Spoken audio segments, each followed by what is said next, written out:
नमस्ते। सभी को ऑनलाइन स्टडी करना मजा आ रहा है ना। हमने ऑनलाइन के थ्रू अपना 1 चैप्टर कंप्लीट कर दिया, उसकी एक्सरसाइज भी देख ली। उसको मैंने आपको होमवर्क में दिया था, आपने किया ही होगा, किया है ना सभी ने होमवर्क। चलो, तो अब हम अपना नेक्स्ट चैप्टर स्टार्ट करेंगे, चैप्टर नंबर 9। उसको डिस्कस करने से पहले first we pray. Okay, close your eyes. ओम भूर्भुवस्वः तत्सवितुर्वरेण्यं भर्गो देवस्य धीमहि धियो यो न प्रचोदयात्। ओम शांति शांति शांति। चलो, क्या है हमारा chapter number 9, force, work, energy. ये भी जो चैप्टर है ना हमारा, वो बहुत ही मज़ेदार है। कैसे देखो, कौन से चैप्टर का नाम ही देखो आप, क्या है फोर्स। फोर्स मतलब कि जो अभी हम किसी काम को करने के लिए जो हम फोर्स लगाते हैं, अपनी जो एनर्जी को वेस्ट करते हैं, उसके कारण जो वर्क होता है, ऐसे सभी यानी कि 3 चीज एक दूसरे से क्या है तो क्या रिलेटेड है। फोर्स मतलब मैंने ये पेंसिल यहाँ पे इसको उठाने के लिए कुछ फोर्स लगाया तो ये फोर्स हुआ, तो यहाँ से वो उठ के मेरे हाथ में आ गए तो वो वर्क हो गया, और इसके लिए मेरी कुछ एनर्जी भी वेस्ट हुई होगी। तो ऐसे कि कैसे ये सब होता है, हम बॉल को थ्रो करते हैं ऊपर, लेकिन वापस नीचे आ जाता है। क्यों वो ऊपर ही नहीं लटका रहता? क्योंकि वहाँ पे कुछ फोर्स है नीचे, उसका नीचे जो ग्रेविटेशनल फोर्स है वो उसे अट्रैक्ट करता है, इसीलिए। तो फोर्स, वर्क एंड एनर्जी, इस चैप्टर में हम देखेंगे कि अलग अलग 3 टॉपिक्स ही पढ़ना है, फोर्स, वर्क और एनर्जी। सबसे पहले हम देखेंगे फोर्स के बारे में। तो फोर्स में क्या है, चलो देखते हैं, ठीक है। Force, look at your surroundings. आपको अपने सराउंडिंग्स में देखने, आजू बाजू में देखने के लिए बोल रहे हैं। आप क्या नोटिस कर सकोगे? You will observe that some objects like cars and buses are moving. आप देख सकोगे कि आपके आजू बाजू में कुछ ऑब्जेक्ट जैसे कि कार हो, बस हो, ये सभी क्या करते हैं, मूव करते हैं। लेकिन while some like trees, sign boards, doors and windows are stationary. लेकिन कुछ ऐसे सब्सटेंस भी आपको वहां पे मिलेंगे, ऑब्जेक्ट्स की जो मूव नहीं कर सकते, जैसे कि ट्रीज है, फिर किसी का हाउस है, डोर्स है, विंडोज है, ये सभी क्या है, स्टेशनरी है, स्टिल है, एक ही जगह पे फिक्स है, ये मूव नहीं होते। मूव कौन से होते हैं? सम ऑब्जेक्ट्स मूव होते हैं जैसे कि कार्स एंड बसेस, और सम अदर्स नहीं होते हैं। The state of motion of body is determined by the fact that it is moving or not। तो कि कोई भी बॉडी है उसका स्टेट ऑफ मोशन ही क्या करता है, तो कि हमें बताता है कि वो ऑब्जेक्ट है वो मूविंग में है कि नहीं है। हम देख सकेंगे कि ये जो है ये यहाँ से यहाँ तक आ गई, लेकिन कैसे अपने आप आई है? नहीं है। इसको क्या किया गया, हमने फोर्स दिया तभी वो इस जगह से यहाँ पे आई, तो इसका मोशन हुआ। मतलब कि yes, the state of motion of a body is determined by the fact that it is moving or not।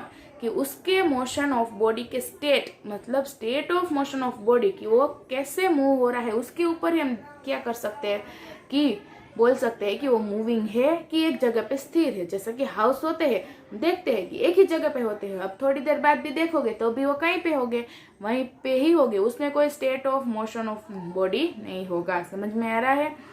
A body is said to be in motion if it is moving and at rest if it is not। अब कोई भी body को हम क्या बोलेंगे कि वो body motion में है, ऐसा हम कब बोल सकेंगे? कि जब वो बॉडी मूव कर रही है तब हम बोलेंगे कि इट इज इन मोशन। लेकिन जब वो रेस्ट है, मूविंग नहीं कर रही है, तब उसको क्या बोलेंगे? It is in rest. समझ में आया कौन से 2 पॉइंट? मोशन कब बोलेंगे? कि जब वो मूव कर रहे हैं तब हम बोलेंगे इट इज इन मोशन, लेकिन जब वो मूव नहीं कर रहे हैं तब हम बोलेंगे इट इज एट रेस्ट। ठीक है, चलो उसके बाद we already know that the state of motion can be changed by applying force. अब हमें ये भी पता है कि क्या मोशन किसे कहते हैं, तो कि मूव होने वाला, जब भी कोई ऑब्जेक्ट मूव होता है तो हम बोलेंगे कि वो ऑब्जेक्ट मोशन में है। लेकिन हमें ये भी पता है कि कोई भी मोशन को चेंज करने के उस स्टेट ऑफ मोशन चेंज हो सकता है। कैसे? तो कि अगर हम फोर्स को अप्लाई करेंगे तब, अगर हम फोर्स अप्लाई करेंगे तो कोई भी ऑब्जेक्ट का स्टेट ऑफ मोशन चेंज हो जाएगा। तो फोर्स क्या है? तो कि force is defined as a push or pull which changes or try to change the state of motion of a body when acting on it. Force का definition क्या है? तो कि अगर हमें कोई भी बॉडी को मूव करना है, उसके स्टेट ऑफ मोशन को चेंज करना है, उसके लिए हम जो पुश करते हैं अथवा तो पुल करते हैं। समझ में आ रहा है? कोई भी बॉडी के स्टेट ऑफ मोशन को चेंज करने के लिए हम जो ट्राई करते हैं क्या तो क्या पुश करते हैं अथवा तो पुल करते हैं, अपनी तरफ खींचते हैं या अपने से दूर उसको फोर्स करके धक्का लगाते हैं, तो उसके अंदर जो हम अपनी क्या करते हैं, अपना फोर्स देते हैं, तभी तो मूव होता है ना। तो कि कोई भी ऑब्जेक्ट के स्टेट ऑफ मोशन को चेंज करने के लिए जो हम पुश और पुल करते हैं उसी को क्या कहते हैं, फोर्स कहते हैं। Some common examples of force are, कुछ एग्जाम्पल्स हमें दिए गए हैं कैसे कैसे, तो क्या पुशिंग और पुलिंग या डोर टू ओपन, डोर को ओपन करने के लिए एक तो हम पुश करते हैं अथवा तो अपनी तरफ खींचते हैं। अलग दो टाइप के होते हैं, किसी डोर को अंदर की बाजू क्या करना होता है, पुश करना होता है, किसी को अपनी तरफ बाहर खींचना होता है। तो कोई भी डोर ओपन करने के लिए हम जो पुश अथवा तो पुल करते हैं वो एग्जाम्पल। उसके बाद a vegetable vendor pushing the cart to move it, कोई भी वेजिटेबल है जो वेजिटेबल वेंडर की जो क्या करता है अपने कार्ट को कैसे फोर्स लगा के मूव करता है ना, तो वो भी एक एग्जाम्पल है, फोर्स दे रहा है ना, वैसे तो वो हिलेगी नहीं, तो ये एग्जाम्पल। और किकिंग है बॉल, कोई बॉल है उसको हम किक करके कितनी दूर तक भेजते, तो वो बॉल ऐसे ही तो वो वहां तक पहुंचाने क्या किया, हमने अपना फोर्स उस पर लगाए, तो ये हुए एग्जाम्पल फॉर फोर्स। उसके बाद देखो, besides changing the state of motion, force can have other effect also. सिर्फ मोशन को, स्टेट ऑफ मोशन को चेंज करने के साथ साथ फोर्स के और भी इफेक्ट है, जैसे कि for example we pedal the bicycle with less force when we want it to move slowly and with more force when we want it to move fast। अभी आप सभी ने साइकिल तो राइड की होगी, तो आप क्या करते हैं, जब आपको फास्टली जाना होता है तब हम पेडल को कितनी जोर जोर से क्या करते हैं, फोर्स लगा के पेडल को, बाईसाइकिल के जो पेडल्स होते हैं उसको अच्छे से जोर जोर से लगाते हैं। लेकिन जब हमें धीरे धीरे जाना होता है तो उस पेडल को हम धीरे धीरे लगाते हैं, दोनों में फोर्स लगता है। लेकिन जब हमें फास्टली जाना होता है तब हम फोर्स ज्यादा लगाते हैं, इसीलिए पेडल जल्दी जल्दी राउंड अप होके हमें अपनी जगह तक पहुंचा देती है साइकिल। लेकिन जब हमें स्लोली जाना होता है तब हम क्या करते हैं, धीरे धीरे पेडल को लगाते हैं। समझ में आ रहा है दोनों के डिफरेंस, दोनों में फोर्स ही है लेकिन दोनों अलग प्रकार के फोर्स है, स्लो फोर्स और fast force. Cricket players hit the moving ball with their bat and deflect it in wherever which ever direction they want. Cricket तो आपने देखी होगी, क्रिकेट में जो प्लेयर्स होते हैं, क्रिकेट प्लेयर्स वो क्या करते हैं, बॉल को हिट करते हैं और उसी डायरेक्शन में हिट करते हैं कि जिस डायरेक्शन में उसको बॉल को भेजनी होती है उस डायरेक्शन में। तो कैसे अगर उसे बहुत दूर तक जाने देना है तो उसे कितना फोर्स लगाना पड़ेगा ना। तो ये भी किसका एग्जाम्पल है, फोर्स का एग्जाम्पल है। To slow down a wing we push it in opposite direction. अब सभी ने झूला तो झूला ही होगा, झूलने में अगर हम झूल रहे हैं और अचानक से हमें स्टॉप करना है झूला, तो हम क्या करेंगे कि जो झूला जिस डायरेक्शन में जा रहा है उसके ऑपोजिट डायरेक्शन में हम उसको पुश करेंगे तो झूला जल्दी से क्या हो जाएगा, स्टॉप हो जाएगा। झूला तो सभी ने झूला ही है ना, वैसे ही करते हो ना सब स्टॉप करने के लिए, तो उसके अंदर भी हम क्या करते हैं, ऑपोजिट डायरेक्शन में पुश करते हैं तो झूला स्टॉप हो जाता है, उस पर भी हम फोर्स लगाते हैं ना। We stretch a rubber band to change its shape and so on. कोई रबर बैंड है उसके अंदर भी हम क्या करते हैं, उसको खींचते हैं, फिर उसको स्ट्रेच करके और वापस अगर हम छोड़ देंगे तो वापस अपने ओरिजिनल शेप में आ जाएगी। रबर तो इलास्टिक ही होते हैं, उसके अंदर भी फोर्स लगता है, हम जब उसे स्ट्रेच करते हैं लगते हैं ना। So we may conclude that force can change the speed and direction of motion of a moving body और the shape and size of a body. तो अब हमने जो इसमें एग्जाम्पल देखे उसके अनुसार हम क्या कंक्लूजन पे पहुंचे कि फोर्स सिर्फ motion of state of motion को चेंज नहीं करता बल्कि स्पीड के अनुसार स्पीड को भी चेंज कर देता है। जैसे कि हमने बोला कि पेडल कैसे फास्टली डालो तो उसकी स्पीड और स्लोली डालो तो साइकिल की स्पीड कम हो जाती है, तो उसके स्पीड में फिर direction of motion of a moving body, कोई भी मूविंग बॉडी है उसके डायरेक्शन के ऊपर भी फोर्स क्या करता है, इफेक्ट करता है। जैसे कि बॉल है उसे हमें जिस डायरेक्शन में जाने देना है उस डायरेक्शन में हम अगर क्रिकेट प्लेयर्स जो हिट करते हैं तो वो उस डायरेक्शन में ले जाते हैं। उसके बाद shape and size of a body, जैसे कि इलास्टिक रबर के बारे में हमने देखा कि उसका इफेक्ट, फोर्स का effect shape and size of a body पर भी पड़ता है। तो ये हमने देखा फोर्स के बारे में।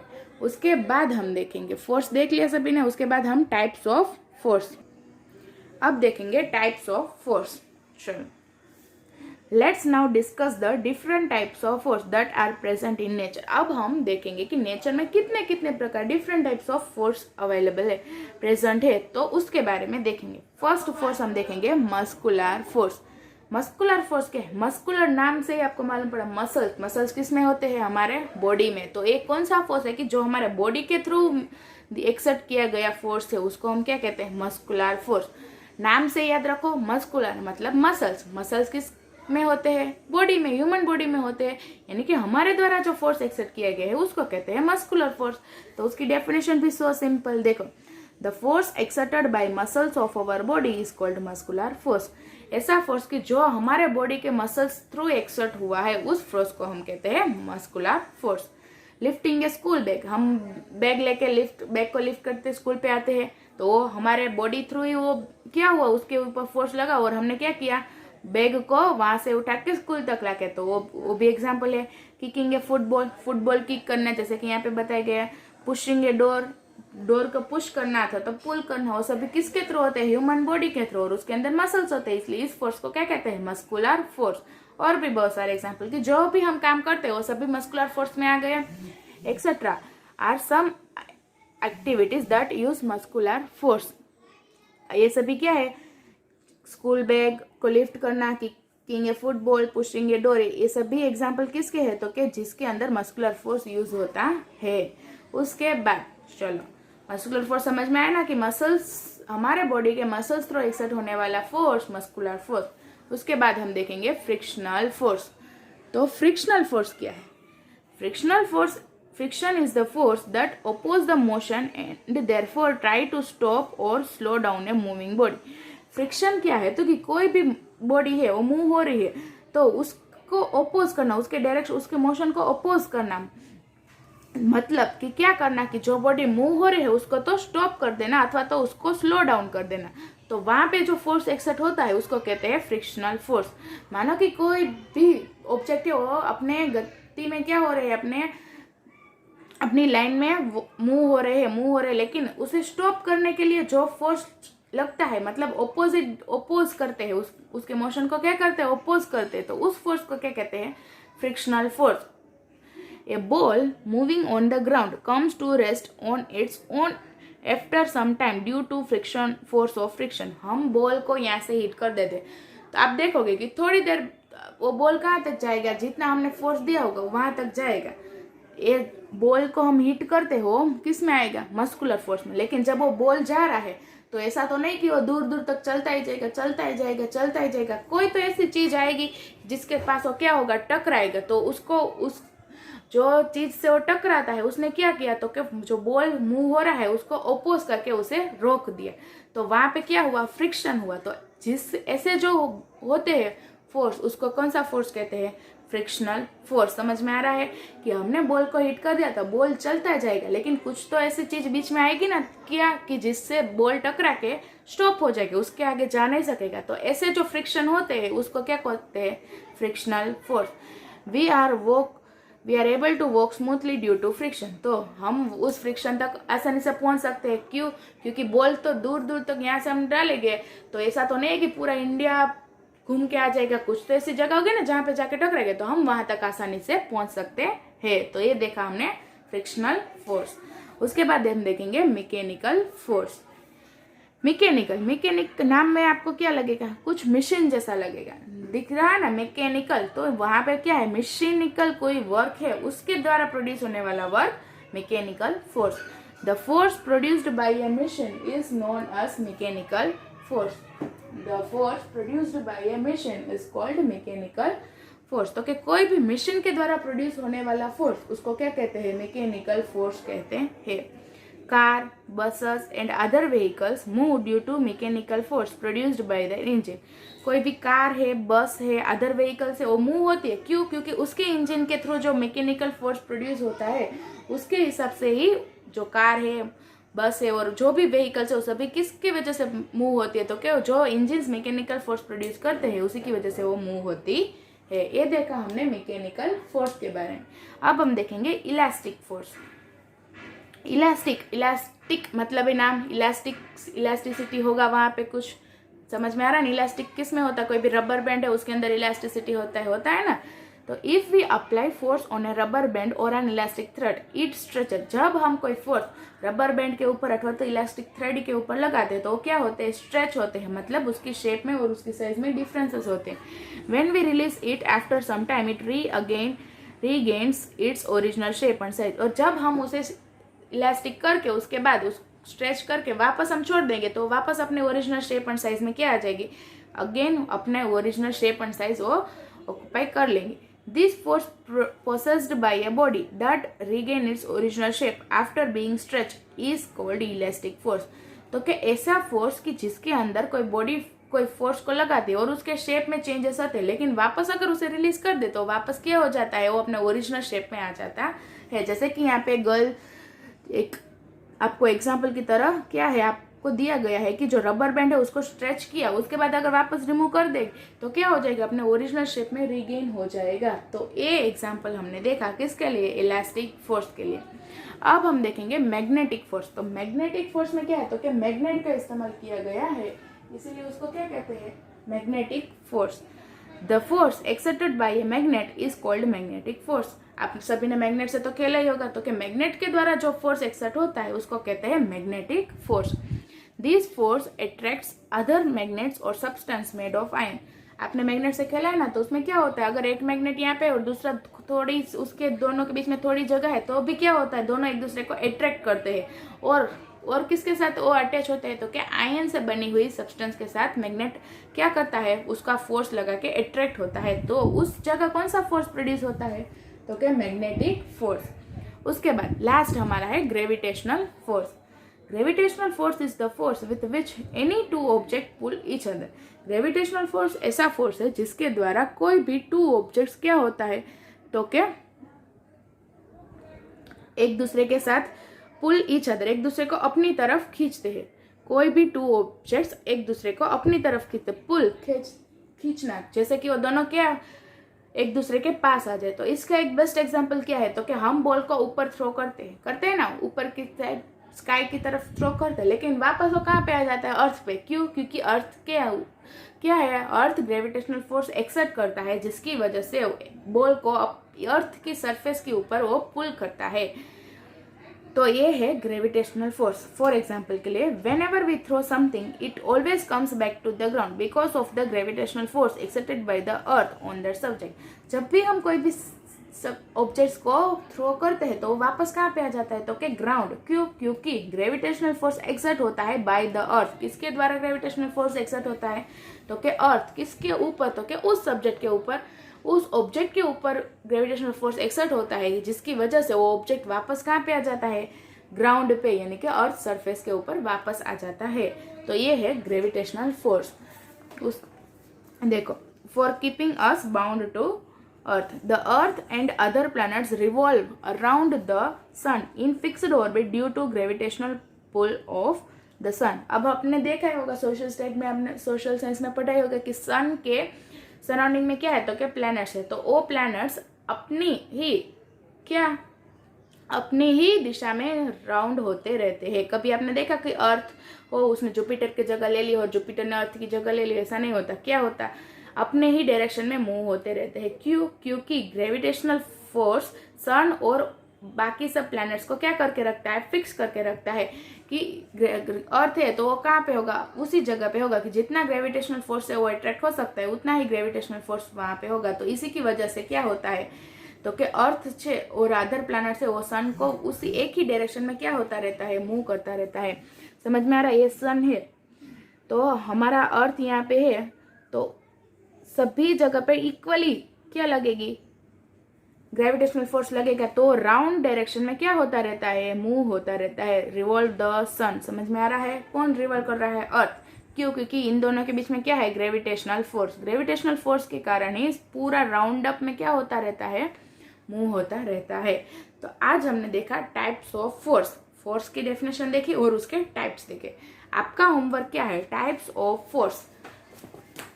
सभी टाइप्स 2 मार्क्स के क्वेश्चन है। Muscular force, frictional force, mechanical force, elastic force, magnetic force, gravitational force. Types of force only 1 question दिया है, types of force. Homework read करना है और होम टेस्ट लिख के आना है, यानी कि लिख के फोटो सेंड करना है। ठीक है, चलो आज के लिए इतना है, फिर मिलेंगे हम अपने नेक्स्ट टॉपिक यानी कि वर्क के बारे में हम नेक्स्ट लेक्चर में देखेंगे। चलो होमवर्क कंप्लीट कर लेना और फेयर बुक में कॉपी भी कर लेना। ठीक है, चलो आज के लिए इतना ही, नमस्ते।